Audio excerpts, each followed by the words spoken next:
नमस्कार, प्रणाम। सर्वप्रथम मैं स्पष्ट करना चाहता हूँ कि न मैं तो कोई सोशल मीडिया इन्फ्लुएंसर हूँ या सोशल मीडिया के प्लेटफॉर्म से मुझे कोई 1 रुपया प्राप्त होता है। निस्वार्थ भाव से मैं कभी कभी लाइव आ जाता हूँ और अपनी बात रखने का प्रयास करता हूँ। तो आज मैं फिर एक बार फेसबुक लाइव आया हुआ हूँ और अपनी बात रखने का प्रयास करूँगा। अब यह देखना दिलचस्प होगा कि मैं अपनी बात कह पाता हूँ नहीं कह पाता हूँ, क्योंकि मैं ऐसे ग्रामीणांचल में रहता हूँ जहाँ नेटवर्क की बहुत भयानक समस्या है। इसके बावजूद भी मैं अपनी बात कहने का प्रयास करूँगा और आप सब भी मेरी बात सुनने का प्रयास कीजिएगा। यह तो आपकी इच्छा के ऊपर निर्भर है कि आप सुने चाहे ना सुने, लेकिन फिर भी अपनी बात कहने का प्रयास कर रहा हूँ। सर्वप्रथम मैं कहना चाहता हूँ कि भारत एक महान लोकतांत्रिक देश है और मैं मानता हूँ कि भारत दुनिया का सबसे अच्छा देश है और भारत का लोकतंत्र इतना अच्छा है कि जिसकी परिकल्पना करना बहुत कठिन है। और आप सब देख रहे हैं कि किस तरह से कोई भी घटनाएं होती हैं उसका कितना अच्छा समाधान होता है। तो आज क्या जानिए कि मैं जब कोई बात कहता हूँ तो लोग कहते हैं कि आप ऐसा कैसे कह रहे हैं, लेकिन मैं अपनी बातें अक्सर सोशल मीडिया के प्लेटफॉर्म पर रखता हूँ, आप सब देखते हैं। तो आज मैं सिविल अपील 1384-1385-2025 पर अपनी बात रखने को उत्सुक हुआ हूँ। और सिविल अपील 1384 तो वापस हो गई थी, लेकिन 1385 लीडिंग हो गई और लीडिंग होने के बाद उसमें क्या हुआ, मैं उस पर आप सबसे बात करने के लिए इस प्लेटफॉर्म पर उपस्थित हुआ हूँ। आप सबने देखा कि लगभग 4 महीने तक हुई मैराथन सुनवाई के बाद जब माननीय सर्वोच्च न्यायालय ने अपना जजमेंट रिजर्व किया था तो बहुत से लोगों ने उस पर ध्यान नहीं दिया। कुछ लोगों ने कहा कि अरे वो तो प्रमोशन का मामला है और फैसला सुरक्षित हुआ है, बहुत होगा कि पदोन्नति के लिए टीटी देना पड़ेगा। और फिर कैसे टीटी देना पड़ेगा, टीटी नहीं देना पड़ेगा। इस तरह से बातें आप सब सोशल मीडिया के प्लेटफॉर्म पर सुना करते थे। और पूरे हिंदुस्तान में मैं मानता हूँ कि शिव कुमार पांडे जी इकलौते व्यक्ति थे। अब उनके साथ कौन कौन थे मैं उनका नाम नहीं लेना चाहता हूँ। अमरेंद्र शाही जी थे, विनय कुमार जी थे, विवेक सिंह शायद थे, शिव कुमार पांडे, विवेक सिंह, अमरेंद्र शाही, कुमार पांडे, विवेक सिंह, अमरेंद्र शाही और विनय वाजपेयी, और इस तरह से 4-5 लोग थे। और पूरे भारत में आप देखेंगे तो किसी भी माननीय उच्च न्यायालय का वो इकलौता एकल पीठ का जजमेंट था जिसमें कि 23 अगस्त 2010 के पहले वालों को बिना टीटी पदोन्नति करने का आदेश हुआ था। आप सब सर्च कर लीजिए, पूरे भारत में किसी भी उच्च न्यायालय की एकल पीठ का ऐसा जजमेंट आप सबको नहीं प्राप्त होगा। तो मेरे मन में इच्छा हो गई कि मैं आप सबसे आकर के एक बार फेसबुक लाइव या यूट्यूब भी लाइव आने का प्रयास करता हूँ, मगर यूट्यूब लाइव हो नहीं पाता है। तो यूँ कोई मेरा पॉडकास्ट करे या मुझसे कोई बात पूछे, ये सब बातें भी मेरे साथ लागू नहीं है। तो मैं अब सिविल अपील 1385-2025 के विषय में आप सबसे वार्ता करने की शुरुआत करता हूँ। और जो मैं बात कहूँगा वो माननीय सर्वोच्च न्यायालय ने जो अपने जजमेंट में लिखा हुआ है वही सब बातें हैं, आप सब बड़े ध्यान से सुन सकते हैं। उनके समक्ष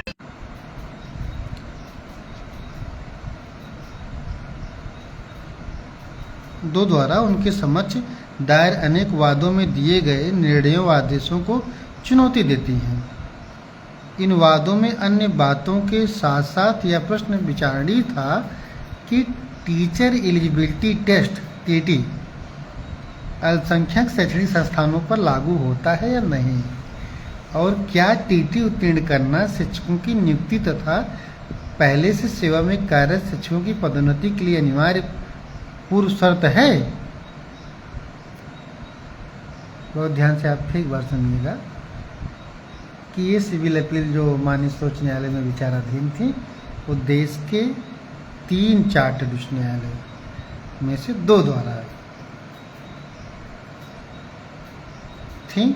और क्या क्या बात थे?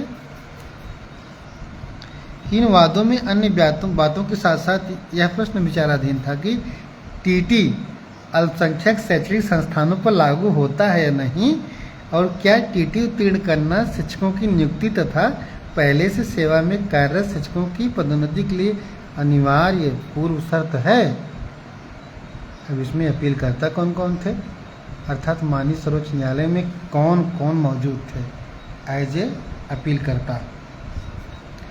तो अपीलकर्ता की बात करते हैं।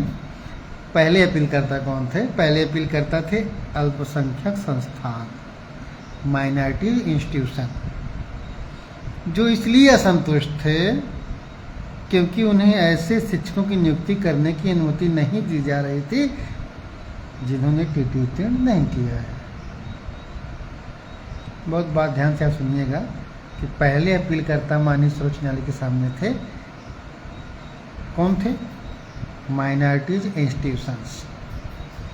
क्यों गए थे वो ऐसे लोग की नियुक्ति नहीं कर पा रहे थे जो टीटी नहीं पास थे, इसलिए वो माननीय सर्वोच्च न्यायालय के सम्मुख उपस्थित हुए थे। SLP फाइल किए थे, लेकिन वो सिविल अपील में हो गई, तो मैं अपीलकर्ता की बात करूँगा। ऐसे अपीलकर्ता थे। दूसरे अपीलकर्ता कौन कौन थे? दूसरे अपीलकर्ता थे जो कि संविधान के अनुच्छेद 12 के अंतर्गत आने वाले अधिकारी थे या प्राधिकारी थे, जो यह दावा करते हैं कि टीटी उत्तीर्ण करना न केवल गैर अल्पसंख्यक बल्कि अल्पसंख्यक संस्थानों में भी, चाहे वे सहायता प्राप्त हों या बिना सहायता प्राप्त हों, शिक्षकों की नियुक्ति के लिए अनिवार्य है। और तीसरा लोग कौन थे? तीसरे लोग थे व्यक्तिगत टीचर, जिनको आप प्राइवेट पार्टी कह सकते हैं। वो क्या कह रहे थे? वो कह रहे थे कि बच्चों को निःशुल्क और अनिवार्य शिक्षा का अधिकार अधिनियम 2009 लागू होने से पहले जिनको नियुक्त किया गया है और जो यह दावा कर रहे हैं कि उनकी पदोन्नति के उद्देश्य से टीटी की योग्यता को अनिवार्य आवश्यकता नहीं बनाया जा सकता है। उनका कहना था कि मैं RT एक्ट के पहले नियुक्त हुआ हूँ और मेरे ऊपर पदोन्नति में टीटी लागू नहीं हो सकता है। इस तरह से माननीय सर्वोच्च न्यायालय के सम्मुख SLP करने वाले जो कि अपीलकर्ता हो गए थे, 3 तरह के लोग थे। प्रस्तुत अपीलों का समूह अत्यंत महत्वपूर्ण प्रश्न उठाता है। दिनांक 28 जनवरी 2025 को पूर्ववर्ती अग्रणी वाद लीडिंग सिविल अपील अर्थात सिविल अपील संख्या 1384 वर्ष 2025 में विचार हेतु मुद्दे हमारे द्वारा निर्धारित किए गए हैं। हमारे मतलब हमारे नहीं, माननीय सर्वोच्च न्यायालय द्वारा निर्धारित किए गए थे। उक्त अपील बाद में 20 फरवरी 2025 के आदेश द्वारा कुछ अन्य अपीलों के साथ वापस ले ली गई, क्योंकि अपीलकर्ता आगे कार्रवाई नहीं करना चाहते थे। तथापि तय की गई अपीलें सुनी गई, तत्पश्चात निर्णय हेतु सुरक्षित रखी गई। और जब वो जो लीडिंग सिविल अपील थी जब वापस हो गई, तो लीडिंग कौन बन गई? सिविल अपील 1385 वर्ष 2025। बात आप सब बहुत ध्यान सुनिएगा। हो सकता है मैं अपनी बात पूरी पहुंचा ना पाऊँ, क्योंकि नेटवर्क समस्या हमारे साथ हमेशा रहती है। तो मैंने पहले ही कह दिया कि न तो मैं कोई सोशल मीडिया इन्फ्लुएंसर हूँ और ना ही मुझे 1 रुपया मिलना है इन सब वीडियो बनाने से। मैं अपनी बात कहने का प्रयास करता हूँ, और कोई ऐसा पत्रकार भी नहीं है जो मुझसे कहते कि भैया मैं आपसे इंटरव्यू लेना चाहता हूँ, आप अपनी बात कुछ मुझसे बताइए। ऐसा भी मेरे साथ कभी कुछ हुआ नहीं है। वो अलग विषय है कि कभी मैं भी पत्रकारिता करता था, लेकिन 2006, 2007, 2008 के दौर में, और लगभग अब आप समझ सकते हैं कितना पहले मैं पत्रकार था, और अब तो मैं पत्रकार भी नहीं हूँ। तो अब मुझे कौन पूछेगा, कोई नहीं पूछता है। तो मैंने आपको बता दिया कि कौन 3 लोग अपील करता थे। तो 28 जनवरी 2025 के आदेश में विचार हेतु 2 व्यापक मुद्दे नोट किए गए। पहला मुद्दा यह एक समन्वय पीठ द्वारा 14 फरवरी 2022 को be any Pakiya Rani by प्रकरण में तय किया गया था। वही बी पकिया रानी प्रकरण जिसको कि विड्रॉ कर लिया गया, क्योंकि वो सिविल अपील संख्या हमारे द्वारा अर्थात माननीय सर्वोच्च न्यायालय के द्वारा 28 जनवरी 2025 को पक्षकारों को सुनने के बाद तय किया गया। मुद्दों को पुनः इस प्रकार बनाया जा रहा है। जब लीडिंग विड्रॉ हो गई, लीडिंग वापस हो गई, तो फिर से अब नई बात हो रही है। अब नई बात क्या हो रही है? क्या राज्य जोर दे सकता है कि अल्पसंख्यक शैक्षणिक संस्थान में नियुक्ति चाहने वाला शिक्षक टीटी उत्तीर्ण हो? नियुक्ति करना चाहता है तो क्या स्टेट गवर्नमेंट या ट्राई कर सकती है या जोर दे सकती है कि नहीं, माइनॉरिटी संस्थान बिना टीटी नियुक्ति नहीं कर सकते हैं? क्या राज्य सरकार ऐसा कर सकती है, ऐसा जोर दे सकती है? यदि हाँ, तो क्या ऐसी योग्यता देना भारत के संविधान द्वारा अल्पसंख्यक संस्थानों को प्रदत्त किसी अधिकार को प्रभावित करता है? ये तो पहली बात हो गई। अब दूसरी बात क्या हो रही है? क्या वे शिक्षक जिन्हें राष्ट्रीय अध्यापक शिक्षा परिषद या एनसीटी द्वारा 29 जुलाई 2011 को नोटिफाइड अधिसूचना संख्या 61-1/NCT NNDS के निर्गमन से बहुत पहले धारा 23(1) अर्थात आरटी एक्ट की धारा 23(1) के अंतर्गत नियुक्त किया गया था तथा धारा 23(2) में हाल ही में जोड़े गए दूसरे प्रावधान के साथ पढ़ा जाता है, और जिनके पास वर्षों अर्थात 25-30 वर्षों का शिक्षण अनुभव है, उनके लिए भी पदोन्नति हेतु पात्र माने जाने के लिए टीटी उत्तीर्ण करना आवश्यक है। यही 2 प्रश्न बने। जब सिविल अपील 1384 विड्रॉ हो गई तो फिर से नया प्रश्न बना है। अभी नया प्रश्न क्या बना, मैंने दोनों प्रश्न बता दिया आपको। पहला प्रश्न क्या रहा कि ऐसे माइनॉरिटीज इंस्टीट्यूशन जो कि बिना टीटी नौकरी देना चाहते हैं, क्या स्टेट गवर्नमेंट उनको रोक सकती है? नहीं, you can not give the job without TT. Honourable supreme court प्रश्न पूछ रहे हैं कि क्या स्टेट गवर्नमेंट पास पावर है कि रोक दे कि no you can not give the job without TT? अगर ऐसा कर रहे हैं तो क्या यह माननीय सर्वोच्च न्यायालय का यह कहना है कि यह संविधान के अनुच्छेद 30(1) का उल्लंघन नहीं है, क्योंकि वो माइनॉरिटीज इंस्टीट्यूशन के लिए एक सेपरेट पावर देता है। पहली बात हो गई। दूसरी बात यह हो गई कि जिन्होंने एनसीटी के नोटिफिकेशन के पहले नौकरी पा ली है, क्या वो बिना टीटी ही पदोन्नति पा सकते हैं, जबकि उन्होंने 25-30 साल तक नौकरी किया है? अब बी यानी पकिया रानी की सिविल अपील विड्रॉ होने के बाद यह नया प्रश्न फिर से बना, और जो पहले प्रश्न बने थे मैंने वो तो बता दिया। संबंधित उच्च न्यायालय द्वारा पारित आदेश जिनकी अपीलों में चुनौती दी गई है। प्रारंभ में हम वर्तमान शेष अपीलों में चुनौती दी गई निर्णयों आदेशों का संक्षिप्त विवरण देना उचित समझते हैं। अब थोड़ा सा विस्तार समझिए कि माननीय सर्वोच्च न्यायालय क्या कह रही है। लीडिंग सिविल अपील 1385 वर्ष 2025, क्योंकि 1384 तो विड्रॉ हो गई, आ गई 1385 और 1386 में चुनौती दिया गया निर्णय। अब 1384 को आप भूल जाइए, 1385 और 1386 पे आप बात सुनिए ध्यान से। अग्रणी अपील में चुनौती दिया गया निर्णय बॉम्बे उच्च न्यायालय का दिनांक 12 दिसंबर 2017 का है। जो आज़ाद एजुकेशन सोसाइटी मिराज एक माइनॉरिटी संस्था है द्वारा दाखिल रिट याचिका पर दिया गया था।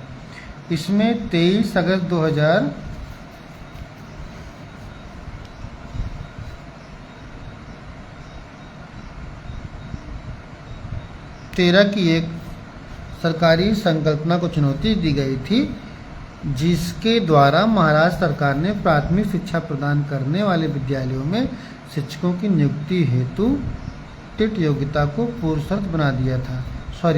इसमें 23 अगस्त 2010 की एक सरकारी संकल्पना को चुनौती दी गई थी, जिसके द्वारा महाराष्ट्र सरकार ने प्रारंभिक शिक्षा प्रदान करने वाले विद्यालयों में शिक्षकों की नियुक्ति हेतु टीटी योग्यता को पूर्व शर्त बना दिया था। कहने का मतलब यह हुआ कि 23 अगस्त 2010 का जो नोटिफिकेशन था उसको महाराष्ट्र ने 23 अगस्त 2013 को अपने यहाँ एप्लीकेबल कर दिया था। तो इस तरह से इस विषय को चैलेंज किया गया था।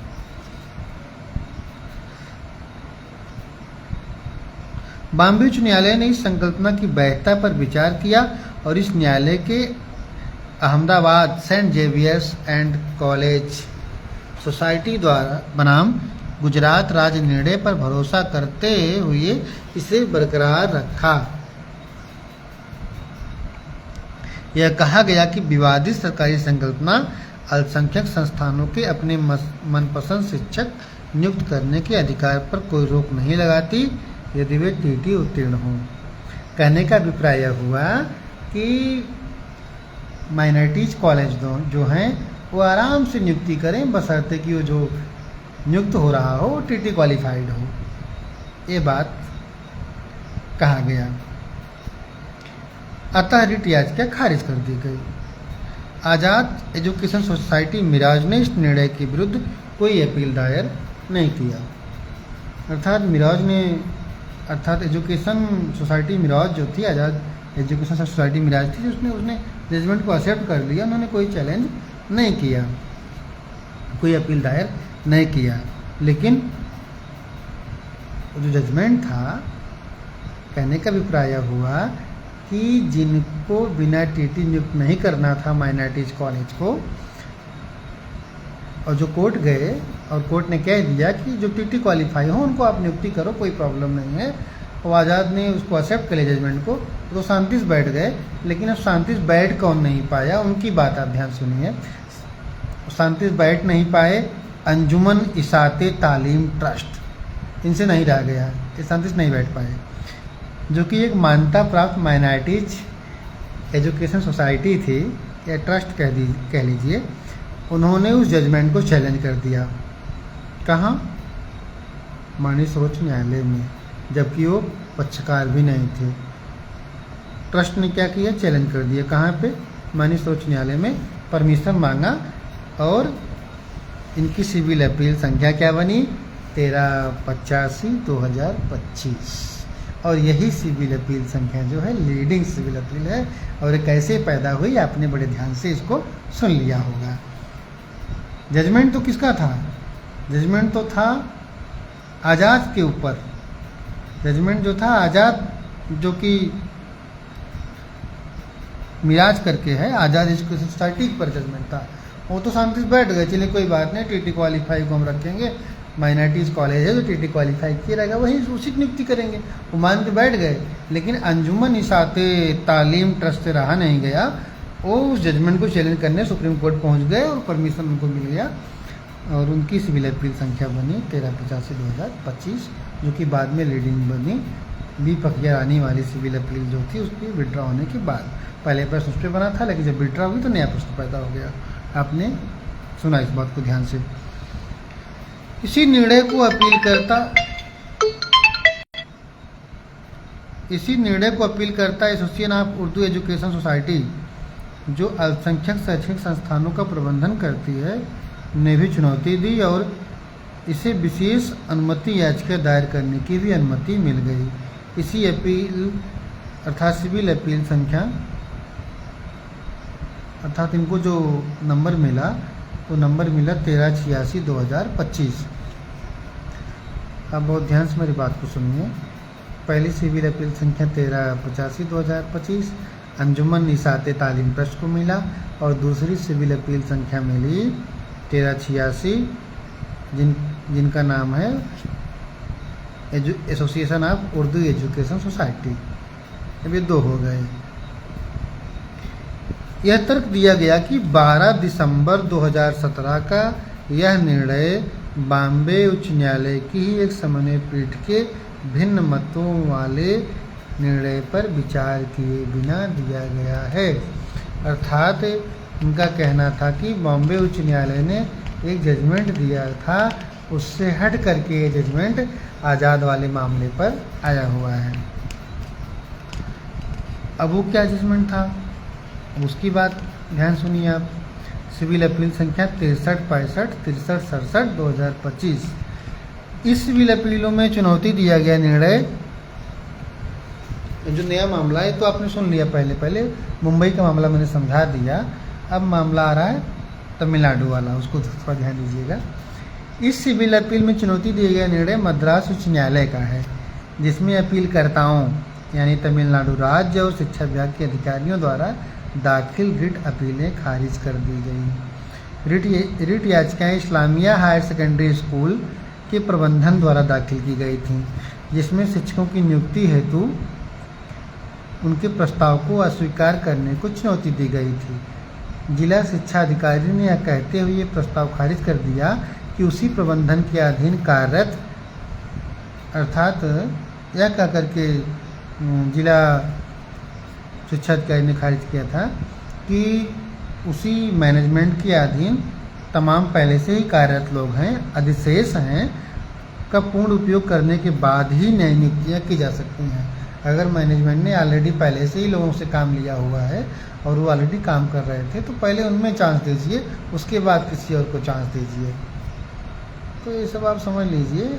नईम भाई कहते हैं ना, नईम भाई कहते हैं कि माइनॉरिटीज़ कॉलेजों में बहुत धांधलियाँ हैं, तो वही माइनॉरिटीज़ कॉलेज की धांधलियाँ समझिए कि ऑलरेडी उन्होंने वेटिंग लिस्ट रखा हुआ है, काम ले रहे हैं, लेकिन उनसे काम लेने की बजाय, उनको अस्थायी करने की बजाय पैसा लेकर के और लोग की नियुक्तियाँ कर रहे थे।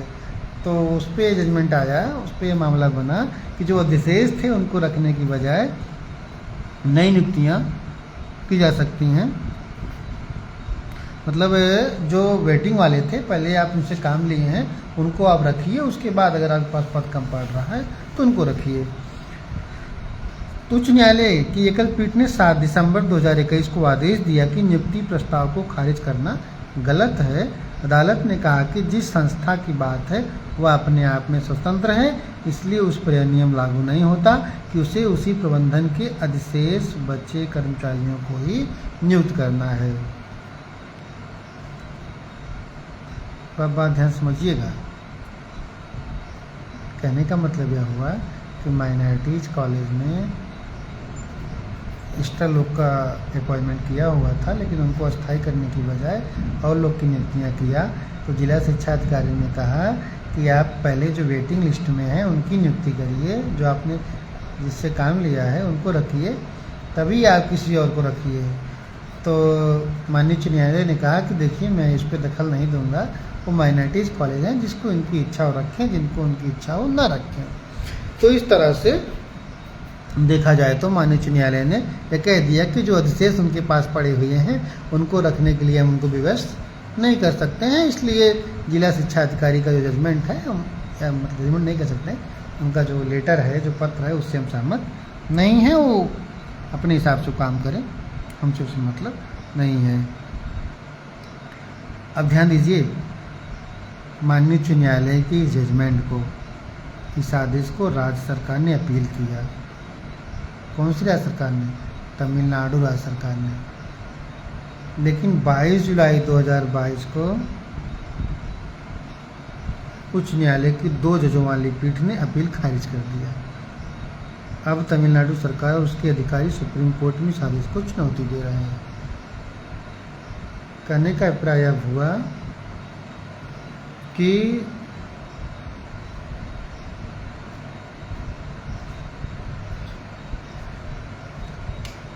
एक बड़े भाई हैं गिरजेश प्रताप जी, लिख रहे हैं कि आप चश्मा उतार दीजिए। तो उन्होंने कहा ठीक है भाई, चश्मा उतार देते हैं।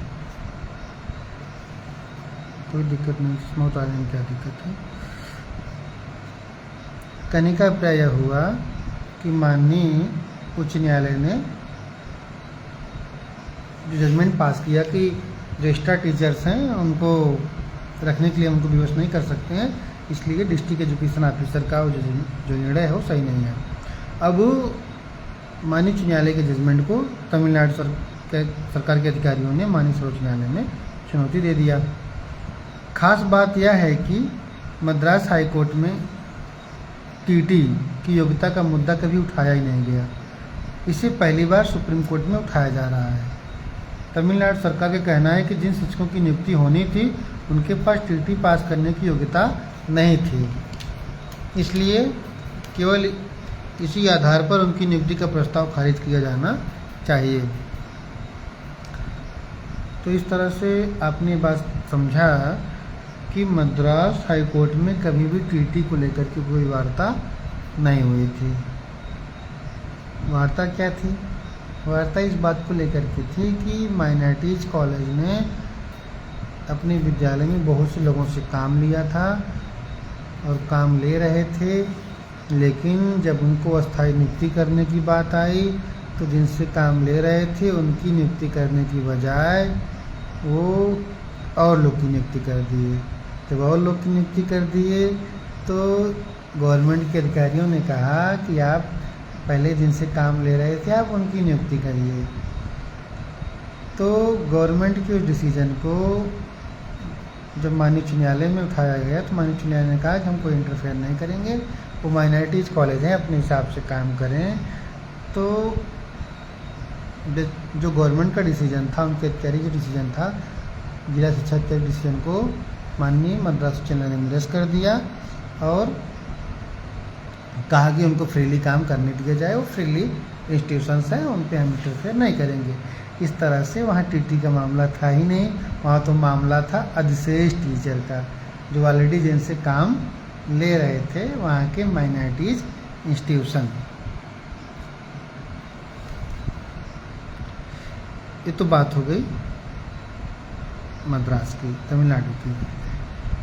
अब बात करते हैं बॉम्बे हाई कोर्ट वाला सिविल अपील संख्या 1364 1367 2025। 1 अप्रैल 2019 को बॉम्बे हाई कोर्ट ने 4 रिट याचिकाओं पर आदेश दिया और याचिकाकर्ताओं अर्थात शिक्षकों को अंतरिम राहत दी। 2015 में बॉम्बे मेमन एजुकेशन सोसाइटी, जो कि एक माइनॉरिटीज अल्पसंख्यक संस्था है, उसने अपने school Shri Ram welfare society, कहने को तो ये माइनॉरिटीज इंस्टीट्यूशन है लेकिन इनका नाम क्या है, Shri Ram welfare society high school ने कुछ शिक्षकों की नियुक्ति की। 2018 में बृहन मुंबई महानगर पालिका ने इन शिक्षकों को निर्देश दिया कि वे 30 मार्च 2019 तक टीटी पास करें, नहीं तो उनकी सेवाएं समाप्त कर दी जाएंगी। अब आप ध्यान समझिए। आप बात यह है कि Bombay education society, Bombay Memon education society जो है उसकी एक संस्था थी और उस संस्था के तहत अपने मतलब उस संस्था ने Shri Ram welfare society high school है तो माइनॉरिटीज कॉलेज है लेकिन नाम क्या है, श्री राम वेलफेयर सोसाइटी। उन्होंने क्या किया था, नियुक्ति किया था टीचर्स की, और उन टीचर की नियुक्ति जो किया था वो टीटी पास नहीं थे, बिना टीटी पास लोग की नियुक्ति किया था। और जब नियुक्ति किया तो बीएमसी ने कहा, बृहन मुंबई महानगर पालिका ने कहा कि ठीक है नियुक्ति आप कर लिए हो तो अपने टीचर से बोल दो कि 30 मार्च 2019 तक टीटी पास करें। ऐसा क्यों कहा बीएमसी ने? इसलिए कहा क्योंकि 24/2017 का जो अध्यादेश आया था, अधिनियम जो आया था संसद द्वारा, उसमें था कि 31 मार्च 2015 को डेट ख़त्म हो गया है लेकिन हम इसको बढ़ा करके 31 मार्च 19 तक कर रहे हैं। इस तरह से 31 मार्च 2019 तक मिनिमम क्वालिफिकेशन लोग गेन कर लेंगे, प्राप्त कर लेंगे। तो इसीलिए Shri Ram welfare society high school को भी राहत मिल गई, जो वहाँ टीचर नियुक्त थे उनको भी बोल दिया गया कि तुम भी अपना टीटी 30 मार्च 2019 तक पास कर लो, नहीं तो सेवाएं ख़त्म कर दी जाएंगी। लेकिन अब वो कहाँ मानने वाले थे, वो मान ही नहीं रहे हैं। उन्होंने क्या किया, वो टीटी पास करने को तैयार ही नहीं थे। संस्था का नाम Shri Ram welfare high school है और है वो माइनॉरिटी संस्था। उन्होंने क्या किया, उन्होंने माननीय बॉम्बे उच्च न्यायालय में पिटीशन फाइल कर दिया और माननीय बॉम्बे उच्च न्यायालय ने नगर निगम, मुंबई नगर निगम, मुंबई महानगर पालिका के निर्णय पर रोक लगा दिया। उन्होंने कहा कि please don't interfere about this matter because this matter is belong to the minorities institution, या अल्पसंख्यक संस्थाओं से संबंधित मामला है, इसमें आप दखल मत दीजिए और उनको काम करने दीजिए, और वो टीटी पास करें ना पास करें इससे कोई मतलब नहीं है, इसमें बीएमसी जो है इंटरफेयर नहीं करेगी। इतना तो कहा ही माननीय बॉम्बे उच्च न्यायालय ने। साथ ही साथ ये भी कहा कि इनको आप वेतन का भुगतान कीजिए, इनको आप वेतन दीजिए। जब ऐसा माननीय बॉम्बे उच्च न्यायालय ने कह दिया तो मुंबई नगर निगम ने, मुंबई महानगर पालिका ने बॉम्बे हाई कोर्ट के डिसीजन को माननीय सर्वोच्च न्यायालय में चुनौती दे दिया, चैलेंज कर दिया कि हम एग्री नहीं करते हैं, हम उनको वेतन नहीं देंगे इन माइनॉरिटीज़ कॉलेज को, और ऐसे माइनॉरिटीज़ कॉलेज जिनका नाम है Shri Ram welfare high school. तो वो मामला भी माननीय सर्वोच्च न्यायालय में चैलेंज हुआ। तो इस तरह से मैं क्रमवार बताता चल रहा हूँ। आप सब समय पाएंगे तो मेरा ये वीडियो देखेंगे। मैं कोई सोशल मीडिया इन्फ्लुएंसर नहीं हूँ और न मुझे इससे कोई रुपया मिलना है, लेकिन फिर भी मैं अपनी बात आप सबसे कहने के लिए उपस्थित हुआ हूँ। तो मुंबई की मैंने बात किया कि मुंबई में क्या हुआ था। अब देखिए, फिर मैं चलता हूँ मद्रास हाई कोर्ट की तरफ। 2 जून 2023 को मद्रास हाई कोर्ट ने कई याचिकाओं का एक साथ फैसला सुनाया, जिसमें माइनॉरिटीज़ थे, नॉन माइनॉरिटीज़ भी थे। ये याचिकाएँ अल्पसंख्यक और गैर अल्पसंख्यक दोनों तरह के स्कूलों के शिक्षकों ने दायर किया था। उनका विरोध 23 अगस्त 2010 को एनसीटी द्वारा जारी अधिसूचना से था, जिसमें कहा गया था कि कक्षा 1 से 8 तक पढ़ाने वाले शिक्षकों के लिए न्यूनतम योग्यता में टीटी पास करना जरूरी होगा। बाद की अधिसूचनाओं में भी यह शर्त बरकरार रही।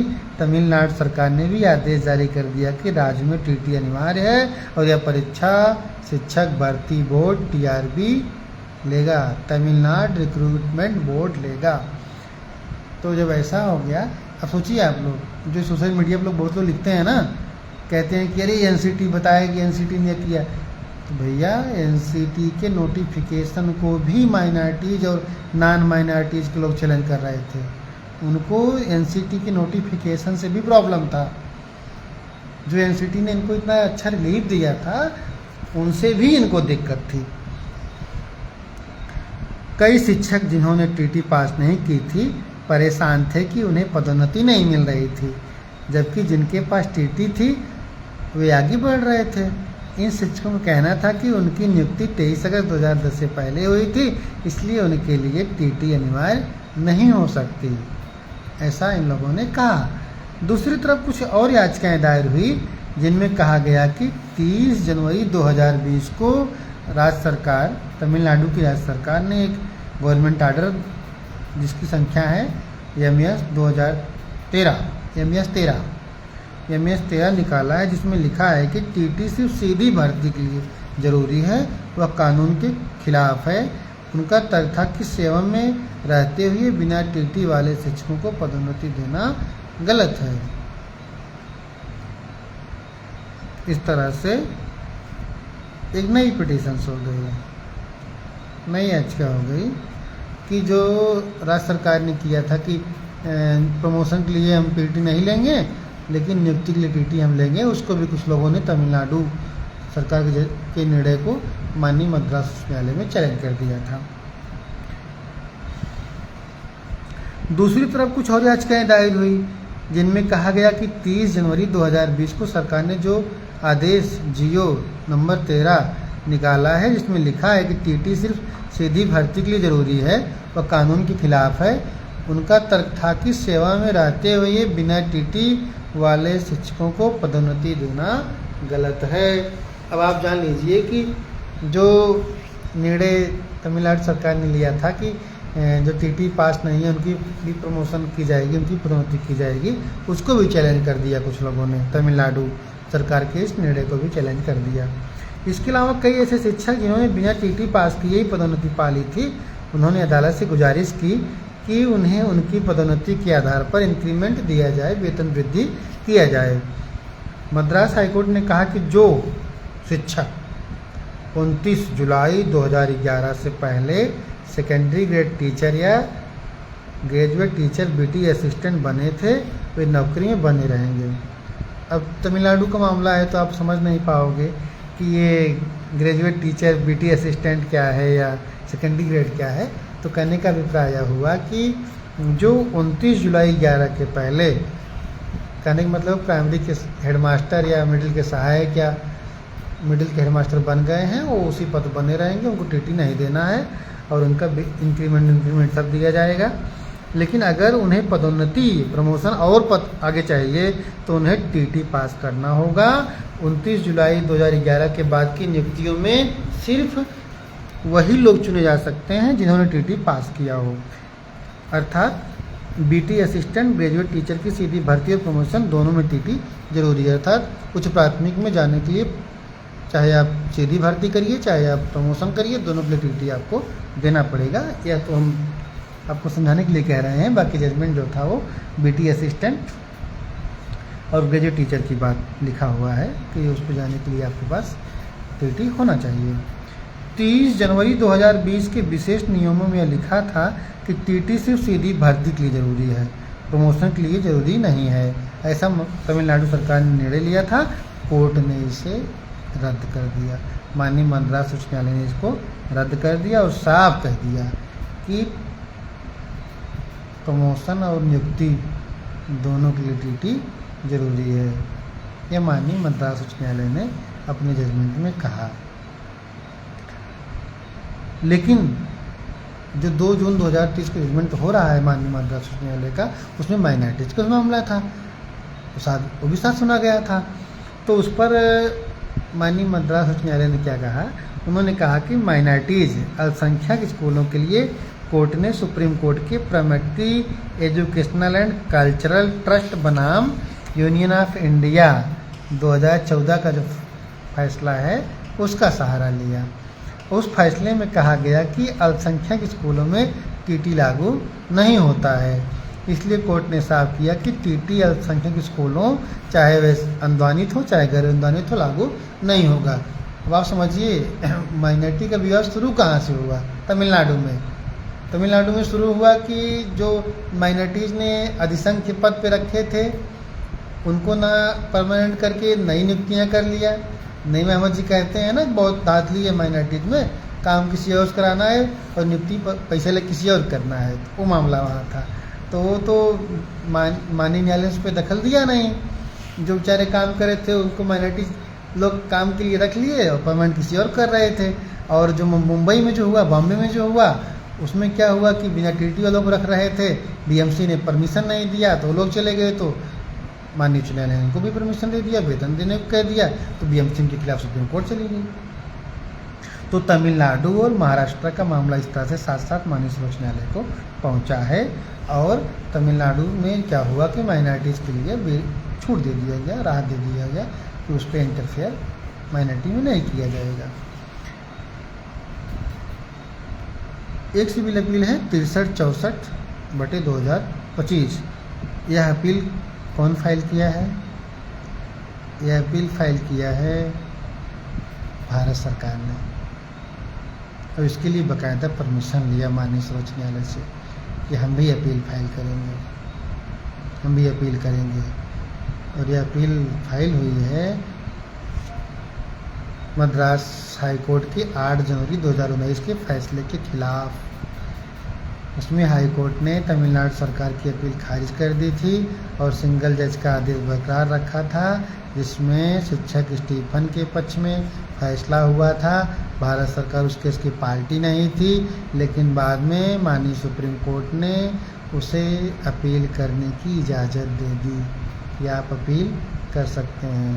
अर्थात जो माइनॉरिटीज़ कॉलेज अपना खेल फर्रुखाबादी खेल रहे हैं, इनको यह खेल खेलने की अनुमति नहीं मिलनी चाहिए। इसलिए माननीय सर्वोच्च न्यायालय में भारत सरकार ने भी अपील फाइल किया तमिलनाडु के मामले में। माननीय उच्च न्यायालय का जो फैसला था उसके अगेंस्ट में अपील फाइल किया।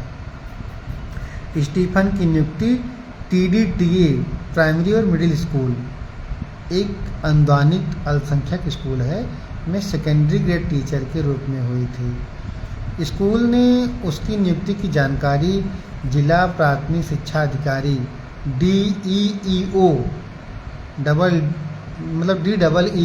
DEEO अर्थात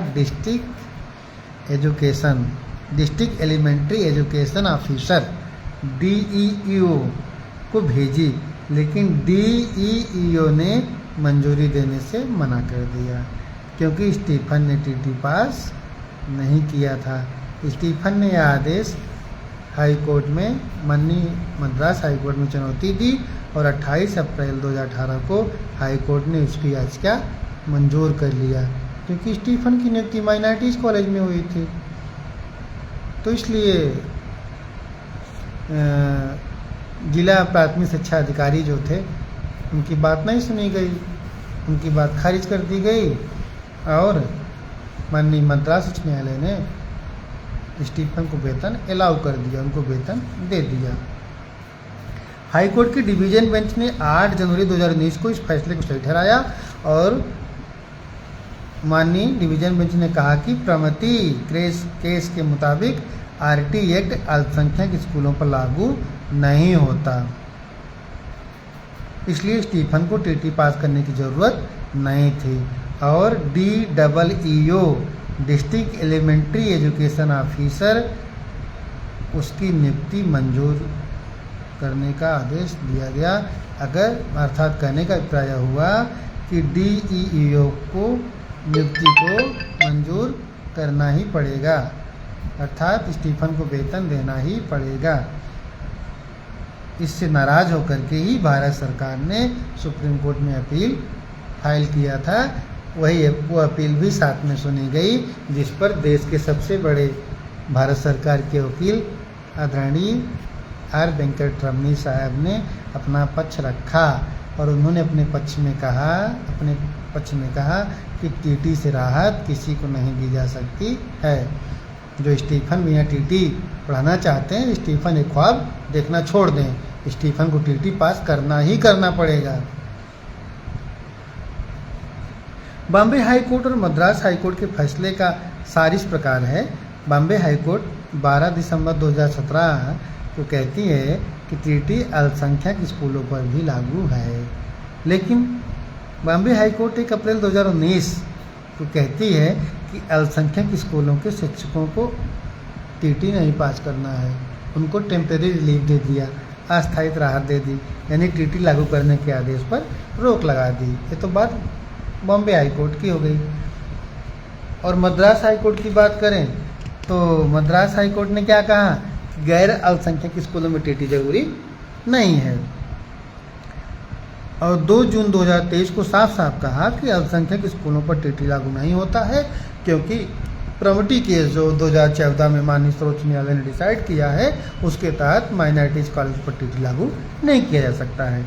8 जनवरी 2019 को भी माननीय मद्रास उच्च न्यायालय ने कहा कि अल्पसंख्यक स्कूलों पर TT लागू नहीं है। इस तरह से 2 जून 2023 का जो जजमेंट है, जिसमें कि माइनॉरिटीज़ नॉन माइनॉरिटीज़ दोनों का मामला था, और 8 जनवरी 19 का जो मामला है, इसमें सिर्फ माइनॉरिटीज़ का ही मामला था, उसमें भी माननीय मद्रास उच्च न्यायालय ने कहा कि माइनॉरिटी पर TT लागू नहीं होता है, माइनॉरिटी पर TT लागू नहीं होता है। सच्चाई यह है कि मुझे लाइव आना इतना कठिन है कि मैं लाइव आता हूँ तो मतलब हर मिनट फ़ोन आता है, मैं फ़ोन स्विच ऑफ करके गुजर करता हूँ। अगर मैं लाइव आ रहा हूँ, फ़ोन पे फ़ोन आना शुरू हो जाता है, और मैं कोई प्रोफेशनल सोशल मीडिया यूजर तो हूँ नहीं कि कोई मैं क्या कर दूँ कि कोई फ़ोन ना मुझे कर पाए। तो बड़ी झल्लाहट होती है, लेकिन फिर भी मैं उदारवादी विचारधारा के व्यक्ति हूँ, तो बस फ़ोन काटता रहता हूँ। अब ये बात तो आपने समझ लिया कि बॉम्बे में क्या हुआ। बॉम्बे में एक बार यह कहा गया कि बॉम्बे हाई कोर्ट ने कहा कि टीटी लागू है, बाद में बॉम्बे हाई कोर्ट ने कहा टीटी लागू नहीं है माइनॉरिटी पर। मद्रास हाई कोर्ट का स्टैंड बहुत क्लियर रहा, तो शुरू से कहते रहे कि माइनॉरिटी पर टीटी लागू नहीं है। इस तरह से दो ही हाई कोर्ट का मामला है। दो ही हाई कोर्ट के विषय में मैंने आप सबको ये बात विस्तार से बताया कि हाई कोर्ट का मामला क्या रहा है, और इस बात को बहुत अच्छे से आदरणीय माननीय न्यायमूर्ति श्री दीपांकर दत्ता साहब जी और माननीय न्यायमूर्ति श्री मनमोहन जी ने बहुत अच्छे से जजमेंट में लिखा है। एक एक पॉइंट इतना अच्छा लिखा है कि मैं तो कहता हूँ कि कोई भी इतना अच्छा लिख नहीं सकता है। बाकी क्या है कैसे है मैं उस पर कोई टिप्पणी नहीं करना चाहता हूँ। थोड़ा और विस्तार से आप समझिए कि 12 दिसंबर 2017 को बॉम्बे हाईकोर्ट ने अपने निर्णय में कहा कि अल्पसंख्यक संस्थाओं में भी टीटी अनिवार्य है। इसके बाद 1 अप्रैल 2019 को बॉम्बे हाईकोर्ट ने कहा कि अल्पसंख्यक संस्थाओं में पढ़ाने वाले शिक्षकों को टीटी नहीं देना है। यह इंटरिम राहत थी, 19 की राहत जो थी इंटरिम थी, और उस आदेश को स्थगित कर दिया जिसमें टीटी को अनिवार्य योग्यता बताया गया था। मतलब अपने 2017 के आदेश को 2019 में स्थगित कर दिया। तो इस तरह से बॉम्बे हाई कोर्ट में ने पहले माना कि टीटी देना है, बाद में कहा टीटी नहीं देना है, लेकिन मद्रास हाई कोर्ट का स्टैंड बहुत क्लियर रहा कि माइनॉरिटीज़ को टीटी नहीं देना है।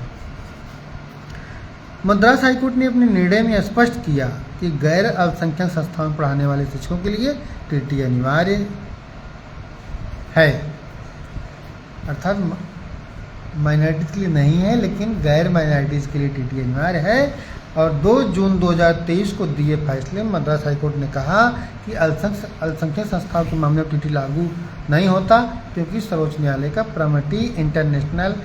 प्रमिटी एजुकेशनल एंड कल्चरल ट्रस्ट वाले निर्णय के अनुसार यह एप्लीकेबल नहीं है। 8 जनवरी 2019 को भी मद्रास हाईकोर्ट ने यह राय दी कि अल्पसंख्यक संस्थाओं पर टीटी बाध्यकारी नहीं है। बाद में 22 जुलाई 2022 को दिए गए निर्णय में अदालत ने टीटी के प्रश्न पर विचार ही नहीं किया और यह उल्लेख किया कि यह मुद्दा पहली बार न्यायालय के समक्ष उठाया जा रहा है, क्योंकि तब तो वो अधिसंख्य मामलों का मैटर था। जितनी बात माननीय सर्वोच्च न्यायालय ने बहुत बढ़िया से लिखा है। उसके बाद society for unaided private school of Rajasthan बनाम यूनियन ऑफ इंडिया, जो कि 2010 का एक मामला है। 3 जजों की बेंच से पूछा गया कि आरटी एक्ट की कुछ धाराएं संविधान के खिलाफ हैं या नहीं, क्योंकि इसमें आर्टिकल 15(5) और 21(a) की वैधता का सवाल था। इसलिए यह केस 5 जजों की संविधान पीठ में भेजा गया। 3 बड़ी बेंच ने कोई फैसला नहीं दिया। बाद में वही बड़ी बेंच जो थी, 5 जजों की जो बड़ी बेंच थी, उन्होंने कोई फैसला नहीं दिया।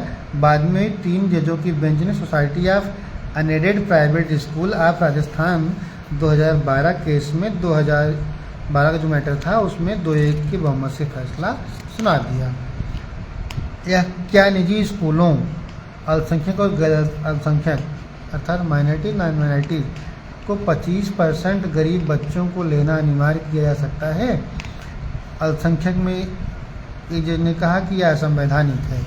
मतलब कि किसी भी आप व्यक्तिगत जो कॉलेज हैं, अल्पसंख्यक जो कॉलेज हैं या गैर अल्पसंख्यक हैं, अगर उनको गवर्नमेंट जो है पैसा नहीं देती है तो उनको आप बाध्य मत करिए कि वो अपने स्कूल में 25% बच्चे को एडमिशन दें। ये तो एक जज ने कहा, एक न्यायमूर्ति ने कहा, लेकिन 2 न्यायमूर्ति ने कहा नहीं, ये बाध्यकारी है, उनको एडमिशन लेना पड़ेगा। तो बहुमत जो था वो माननीय 2 न्यायमूर्तियों के पक्ष में था और यह आरटी एक्ट की संवैधानिक वैधता का मामला है और इसे तय किया जा सकता है। और जो गैर अनुदानित कॉलेज हैं या कह सकते हैं कि जो माइनॉरिटीज़ कॉलेज हैं उनको भी 25% एडमिशन लेना पड़ेगा अनिवार्य रूप से। आरटी एक्ट की धारा 3 कहती है हर बच्चे 6 से 14 साल को मुफ्त शिक्षा का अधिकार है। धारा 12(1)(c) कहती है कि निजी स्कूलों को 25% गरीब बच्चों को लेना होगा, वो इससे भाग नहीं सकते हैं। धारा 12(1) भी कहती है अनुदानित निजी स्कूलों को भी यही करना होगा। अनुदानित गैर अनुदानित दोनों को 25% गरीब बच्चों को अपने विद्यालय में एडमिशन देना ही देना है, निःशुल्क उनको अपने यहाँ पढ़ाना ही पढ़ाना है। ज़्यादातर प्रावधानों को हाईकोर्ट ने सही ठहराया, लेकिन न्यायाधीशों में मतभेद रहा कि यह नियम बिना अनुदान वाले स्कूलों पर लागू होगा या नहीं। अल्पमत की राय, आरटी एक्ट किसी भी बिना अनुदान वाले स्कूल चाहे अल्पसंख्यक हो या गैर अल्पसंख्यक पर लागू नहीं होगा या उनके मौलिक अधिकारों का उल्लंघन है। अल्पमत ने यह भी कहा कि धारा 12(1)(c) सिर्फ स्वेच्छा से लागू हो सकती है, जबरदस्ती लागू करने से स्कूलों की स्वतंत्रता खत्म होगी। ये मामला जो उठा है कि आप जबरन किसी को बाध्य मत करिए कि गरीब बच्चों का एडमिशन करें। बहुमत की राय, आरटी एक्ट बिना अनुदान वाले अल्पसंख्यक स्कूलों पर लागू नहीं होगा, लेकिन अनुदानित अल्पसंख्यक स्कूलों पर लागू होगा। यह संविधान के हिसाब से उचित पाबंदी है। बहुसंख्यक ने और भी कहा कि धारा 12(1)(c) संविधान के आर्टिकल 14 के अनुसार उचित है। मौलिक अधिकारों को राज्य के नीति निर्देशक सिद्धांतों के साथ मिलकर देखना होगा। शिक्षा व्यापार नहीं है, शिक्षा जो है व्यापार नहीं है, इसलिए यह पाबंदी सही है। आरटी एक्ट से सरकार की शिक्षा देने की जिम्मेदारी पूरी होती है। तो इस तरह से माननीय सर्वोच्च न्यायालय ने यहाँ पे स्पष्ट किया है कि शिक्षा की जो है वो व्यवसाय या व्यापार नहीं है, यह एक नैतिक और एक संवैधानिक जिम्मेदारी है। बाद में प्रमेटी एजुकेशनल एंड कल्चरल ट्रस्ट बनाम यूनियन ऑफ इंडिया 2014 केस में सुप्रीम कोर्ट की 5 जजों की बेंच ने सुना। इसमें 13वें संविधान संशोधन आर्टिकल 15(5) और 86वें संशोधन आर्टिकल 21 की वैधता पर भी विचार हुआ। सुप्रीम कोर्ट ने कहा, माननीय सुप्रीम कोर्ट ने कहा आरटी एक्ट और टीटी की शर्तें अल्पसंख्यक स्कूलों पर लागू नहीं होती, क्योंकि संविधान का आर्टिकल 30(1) उन्हें विशेष सुविधा देता है।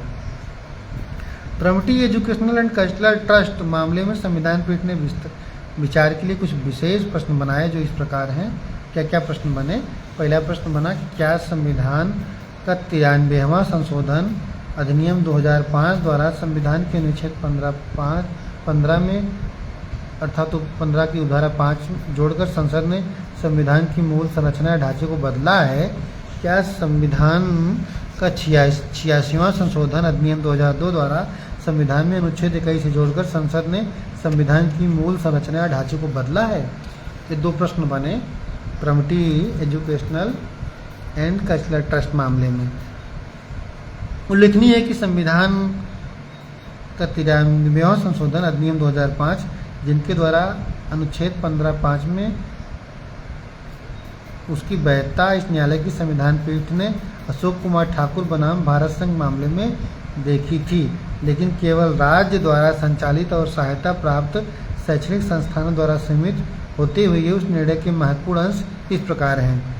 संविधान का 93वां संशोधन अधिनियम 2005 वैध है और संविधान की मूल संरचना का उल्लंघन नहीं करता है, जब तक कि वह राज्य द्वारा संचालित और सहायता प्राप्त संवैधानिक संस्थाओं से संबंधित है। यह प्रश्न है कि निजी बिना सहायता वाले शैक्षणिक संस्थानों पर यह संशोधन वैध है या नहीं, विचार नहीं किया गया। उपयुक्त मामलों के बात के लिए छोड़ दिया गया। न्यायमूर्ति ने हालांकि इस मुद्दे पर विचार किया और कहा कि संविधान का 93वां संशोधन अधिनियम 2005 निजी बिना सहायता वाले शैक्षणिक संस्थाओं पर लागू होने की सीमा तक वैध नहीं है। अधिनियम 5/2007 संवैधानिक रूप से वैध है, क्योंकि बशर्ते धारा 2(ग) में अन्य पिछड़े वर्ग की परिभाषा को इस प्रकार स्पष्ट किया जाए कि यदि केंद्र सरकार द्वारा अन्य पिछड़े वर्ग का निर्धारण किसी जाति के संदर्भ में किया गया है तो उस जाति में से क्रीमी लेयर को बाहर रखा जाए, अर्थात क्रीमी लेयर को इसका बेनिफिट न मिलने पाए। अधिनियम में 27% सीटें अन्य पिछड़े वर्ग के लिए आरक्षित करने का प्राविधान अवैध नहीं है, अर्थात तो वैध है। अधिनियम 5/2007 इसलिए भी अवैध नहीं है कि उसमें इसकी समय सीमा नहीं दी गई है, परंतु बहुमत का मत है कि 5 वर्ष बाद इसकी समीक्षा होनी चाहिए कि आरक्षण जारी रखने की आवश्यकता है या नहीं। इसलिए अंततः प्रमटी एजुकेशनल एंड कल्चरल ट्रस्ट मामले में प्रश्न 1 के अनुसार केवल यही विचार करना बचा था कि संविधान के अनुच्छेद 15(5) वाला संशोधन निजी बिना सहायता वाले संस्थानों में वैध है या नहीं। संविधान का 93वां संशोधन अधिनियम 2005 की संवैधानिक वैधता जानने के लिए पीठ ने अधिनियम के उद्देश्य और कारणों को देखा और कहा कि अनुच्छेद 15(5) जोड़ना केवल एक सक्षम करने वाली धारा है। यह संशोधन संविधान की प्रस्तावना में दिए गए अवसर की समानता के उद्देश्य को साकार करने के लिए लाया गया था। न्यायालय ने केरल राज्य बनाम नियम थॉमस मामले का सहारा लिया, जिसमें कहा गया कि अनुच्छेद 16(4) कोई अपवाद या प्रोवाइजो नहीं है, बल्कि समान अवसर देने के लिए सक्षम प्रावधान है।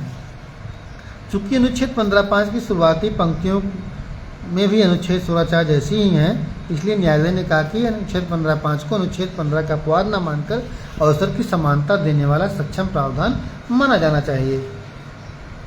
फिर अनुच्छेद 15(5) की वैधता को संविधान के अनुच्छेद 19 से 11 में भी दी गई स्वतंत्रता से मिलाकर देखा गया और माननीय न्यायालय ने कहा, हमारे विचार में अनुच्छेद 19(1) के अंतर्गत सभी स्वतंत्रताओं में स्वेच्छा का तत्व है, लेकिन यह स्वेच्छा अनुच्छेद 19(2) से 19(6) तक की उचित पाबंदियों के अधीन है। अनुच्छेद 19(11) की स्वतंत्रता पर भी अनुच्छेद 19(6) के तहत उचित पाबंदी लगाई जा सकती है। TMA पाई फाउंडेशन और PA ईमानदार मामले में कहा गया कि राज्य एकेडमिक स्तर, वातावरण, ढांचा और कुप्रशासन रोकने के लिए नियामक प्रावधान बना सकता है, लेकिन छात्रों को सीधे नामांकित करना अनुच्छेद 19(6) के तहत स्वीकार पाबंदी नहीं होगी। इसलिए संसद ने अनुच्छेद 362 के तहत संशोधन शक्ति का प्रयोग करते हुए अनुच्छेद 15(5) जोड़ा, ताकि राज्य विशेष प्रावधान बना सके और पिछड़े वर्गों, अनुसूचित जाति जनजाति को प्रवेश में मदद दे सके। इससे अनुच्छेद 19(1) का अधिकार नष्ट नहीं हुआ, केवल थोड़ा प्रभावित हुआ है। न्यायालय ने आगे कहा कि अनुच्छेद 15(5) जो अनुच्छेद 19(1) से टकराता प्रतीत होता है, वास्तव में संवैधानिक है और TMA पाई व PA ईमानदार के फैसले के विपरीत नहीं है। इसलिए अनुच्छेद 15(5) उचित अपवाद है और संविधान 93वां संशोधन अधिनियम 2005 पूर्णतया वैध है। इसके बाद पीठ ने संशोधन 86वां जो है संविधान का अमेंडमेंट 86 जो है उसकी वैधता देखी और ध्यान दिया कि society for unaided private school of Rajasthan मामले में बहुमत ने RT अधिनियम को वैध माना था, लेकिन कहा था कि यह निजी अल्पसंख्यक स्कूलों पर लागू नहीं होगा, अर्थात ये माइनॉरिटीज पर लागू नहीं होगा। उस संदर्भ में अनुच्छेद 21 से कहता है कि शिक्षा का अधिकार राज्य 6 से 14 वर्ष की आयु तक के सभी बच्चों को निःशुल्क और अनिवार्य शिक्षा देगा, जिस प्रकार राज्य कानून तय करेगा। इसलिए अनुच्छेद 21 के तहत संसद ने RT अधिनियम 2009 बनाया। 3 न्यायाधीश पीठ ने इसे वैध माना, पर यह भी कहा कि यह निजी अल्पसंख्यक स्कूलों पर लागू नहीं होगा, लेकिन उस समय अनुच्छेद 15(5) या 21 की वैधता पर विचार नहीं किया गया था। इस मामले में संविधान पीठ को इसकी वैधता तय करनी थी। संविधान का 86वां संशोधन अधिनियम 2002 द्वारा अनुच्छेद 21 से जोड़ने की वैधता को केशवानंद भारती बनाम केरल राज्य के मूल संरचना सिद्धांत पर परखा गया। पीठ ने कहा कि संसद अनुच्छेद 21 से जोड़ने के लिए अपने अधिकार में थी और यह संशोधन मूल संरचना का उल्लंघन नहीं करता। फिर संविधान का 83वां संशोधन विधेयक 1997 के उद्देश्य और कारण देखे गए, जिससे आगे चलकर संविधान 86वां संशोधन अधिनियम 2002 बना और पीठ ने कहा कि स्पष्ट है कि अनुच्छेद 45 के अनुसार, संविधान का अनुच्छेद 45 के अनुसार 10 साल में सभी बच्चों को 14 वर्ष की आयु तक निःशुल्क और अनिवार्य शिक्षा देने का लक्ष्य था, लेकिन 50 साल बाद भी पूरा नहीं हुआ। इसलिए अनुच्छेद 21 को जोड़ने का संशोधन प्रस्तावित किया गया। अनुच्छेद 21 में राज्य की व्याख्या करते हुए कहा गया कि राज्य वही है जो कानून बना सकता है, इसलिए अनुच्छेद 21 का दायित्व तो राज्य पर है, न कि निजी बिना सहायता वाले स्कूलों पर। लेकिन राज्य कानून बना सकता है कि वह यह दायित्व तो कैसे पूरा करेगा। हालांकि अनुच्छेद 21 की व्याख्या करते समय अनुच्छेद 19(ग) और अनुच्छेद 30(1) के साथ सामंजस्य बैठाना होगा। न्यायालय ने कहा कि अनुच्छेद 21 बिना निजी सहायता वाले स्कूलों के अधिकार अनुच्छेद 19(ग) या अल्पसंख्यक स्कूलों के अधिकार अनुच्छेद 30 से टकराता नहीं है। थोड़ा इस बात को ध्यान से आप सुनिए कि अनुच्छेद 21 की व्याख्या करते समय अनुच्छेद 19(ग) और अनुच्छेद 30(1) के साथ सामंजस्य बैठाना होगा। न्यायालय ने स्पष्ट कहा कि अनुच्छेद 21(a) बिना निजी सहायता वाले स्कूलों के अधिकार अनुच्छेद 21(ग) या अल्पसंख्यक स्कूलों के अधिकार अनुच्छेद 30(ग) से टकराता नहीं है, परंतु राज्य द्वारा बनाया गया कानून इन अधिकारों को प्रभावित कर सकता है। इसलिए ऐसा कानून नहीं होना चाहिए जो इन अधिकारों को खत्म कर दे। इस तरह से जो आपने जजमेंट 1 सितंबर 2025 का देखा है, उस जजमेंट के 50 नंबर बिंदु तक को मैंने आप सबके सम्मुख रखा है और पूरा 219 तक का बिंदु है, 219 तक का है, इसलिए मैंने 50 नंबर तक अभी रखा है। 50 नंबर तक को मैंने विस्तार से आप सबको बताने का प्रयास किया है। तो आगे अब 51 नंबर से लेकर 100 नंबर तक को मैं लाइव जाकर के अपनी बात रखूँगा। उसके बाद 101 से लेकर 150 और 150 के बाद जब आऊँगा तो पूरा 219 तक मैं पूरा विस्तार से आप सबको बताने का प्रयास करूँगा। और बहुत से लोगों ने कहा कि चश्मा उतार दीजिए, ये करिए वो करिए। तो भैया मैं अपने सोशल मीडिया अकाउंट से कोई भी इकोनॉमिकल बेनिफिट नहीं प्राप्त करता हूँ और कोई ये नहीं कह सकता है कि मैंने किसी से 1 रुपया लिया है और अपने निजी कार्य के लिए खर्च किया है। और इस तरह से आप सब ने जो सुना है मैंने विस्तार से बताया है, वो 50 नंबर तक है। अब तो लाइव फर्स्ट था, अब लाइव फोर्थ आते आते 50 से जो बात अभी आपने सुना 50 तक की बात, इसको मैं 219 या जो भी है वहाँ तक मैं पहुँचाऊँगा। और साथ ही साथ ये बताना चाहूँगा कि मैंने इस जजमेंट को पूरा पढ़ा है। हो सकता है मेरी बात से लोग ऐतराज़ जताएँ या कुछ भी कहें। बहुत से लोगों ने रिव्यू पिटीशन भी फाइल किया हुआ है। अब आप विचार करिए कि मैं कितनी देर से लाइव चल रहा हूँ, कितनी देर से मैं अपनी बात कह रहा हूँ, और इतना कहने के बाद भी मैं अभी मात्र 25% ही बात कह पाया हूँ जजमेंट का। तो आप विचार करिए कि माननीय न्यायमूर्ति ने जिस मामले को लगभग 4 महीने तक सुना है और 5 महीने तक समय दे करके जजमेंट रिजर्व किया है, आप उसमें क्या रिव्यू ले पाएंगे? बस रिव्यू से आप यही समझ पाएंगे कि जो 23 अगस्त 2010 का एक डेट है, या हम कह सकते हैं 23 अगस्त 2010 के पहले जो एडवर्टाइजमेंट जारी हुए थे उसकी लास्ट डेट जो 29/7/11 तक है। तो 23 अगस्त 2010 या 29/7/2011 की जो एक रेखा है, वो रेखा जो आगे चल कर के 31 मार्च 15 और 31 मार्च 19 तक आगे बढ़ाई गई है, वो रेखा 23 अगस्त 2010 या 29/7/11 वाली मौजूद है। या उस रेखा को माननीय सर्वोच्च न्यायालय ने स्पष्ट कर दिया कि वो रेखा कोई रेखा नहीं है, जो भी मिनिमम क्वालिफिकेशन होगी सबको पूरा करना होगा। यही सब बातें आपको रिव्यू पिटीशन या अन्य मामलों में ज्ञात हो सकेंगी। तो और भी बहुत सी बातें हैं जिसको कि हम आपके सामने रख सकते हैं, लेकिन आप सब जानते हैं, आप सब ने जो हमें देखा या परखा या समझा होगा, यही समझा होगा कि किसी ने आज तक मुझे कभी तवज्जो नहीं दिया है। क्योंकि बहुत से मेरे मित्र कहते हैं कि आप ये निःशुल्क ज्ञान देना बंद कर दीजिए, निःशुल्क ज्ञान कोई कीमत नहीं होती है।